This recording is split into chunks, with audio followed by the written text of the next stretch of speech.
NewsNation chief Washington anchor Leland Vittert, host of On Balance. Leland, I know that you watched from start to finish. A lot of raucous moments last night. For you, who captured the evening?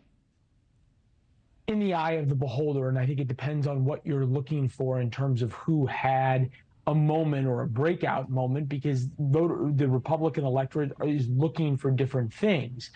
Bret Baier called Donald Trump the elephant not in the room.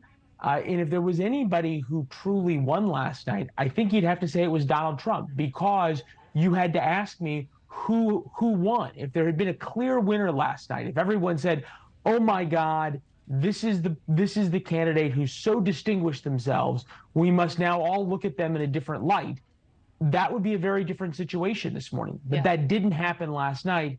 Therefore, Donald Trump remains the undisputed frontrunner in the Republican Party. And when you talk about those breakout moments, I was thinking about leading into last evening. There were several candidates on that stage who needed some breakout moments to put themselves more prominently on viewers' radars.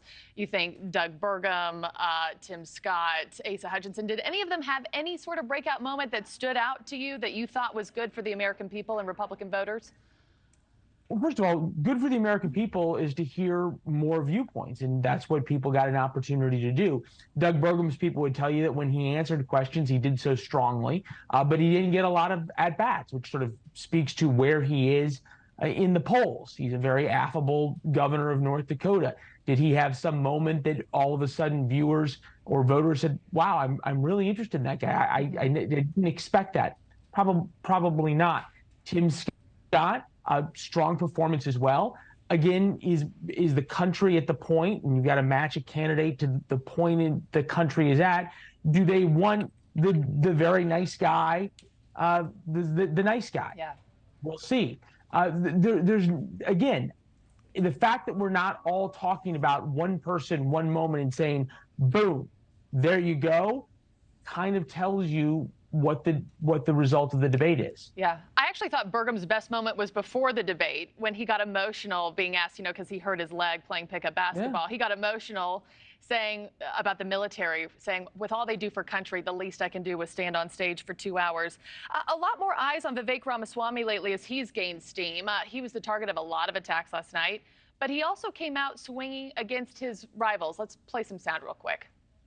I'm the only person on the stage who isn't bought and paid for. I wish you well in your future career on the boards of Lockheed and Raytheon. I'm not on but the fact of the matter, Boeing came off of it. But you've been pushing this lie. You've been pushing this lie all week, Nikki. You want to go and defund Israel? You want to okay? Let me address that. I'm glad you brought that up. I'm going to address each of those right now. He took a lot of heat from everybody. And Leland, you just did that recent town hall with Vivek. How did he perform last night? And particularly, I know that was Nikki Haley, but particularly against DeSantis, who's long been viewed by Republicans as the sole alternative to Trump. Look, the fact that everyone is attacking Vivek Ramaswamy tells you something, right? Nobody was up there attacking Asa Hutchinson because they view him as irrelevant. So Vivek Ramaswamy has very quickly become the relevant voice, and I think he made a lot of his case during our town hall last week. And he said publicly that he thought the town hall was a good prep for debate. We asked him some tough questions. We pushed him on places. I think what you saw there was an attempt to highlight his perceived weaknesses, which is that his policies sound very good in one or two lines. But when you actually sort of start delving into what they mean and how to implement them, it's a lot more complicated. And what you saw there were people who have had to implement policies. Nikki Haley was who was a governor, for example, and who was at the UN as a UN ambassador, go at him and say, okay, you want to take away funding from Israel. What is the implication of that? You want to take away funding from Ukraine and give land to Putin? Let me show you what's going to happen when you do that. And that clash of realism to aspirational policies is one that he's going to have to learn how to thread. And he's going to have to learn how to walk down that path, I should say. And then Kelly Meyer made a great point, which is tonight is the beginning, not the end. This is the very, very early stages of the race for the Republican primary. We've got a long way till Iowa, longer time till New Hampshire and South Carolina. So this is now sort of just barely seeing who's ahead in the first couple first couple of steps after the gun goes off. Yeah. Thank you for watching. Go to newsnationnow.com to find News Nation on your television provider. And don't forget to click the red subscribe button below to get more of News Nation's fact-driven, unbiased coverage.